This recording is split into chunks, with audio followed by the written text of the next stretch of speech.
almusal natin ngayon ng umaga. Kasi, ano na tayo, idol.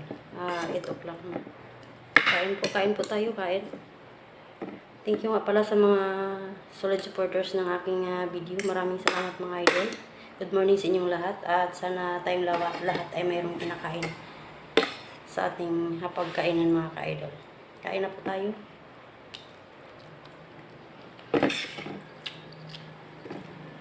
Sunny side up yung ito mga ka-idol.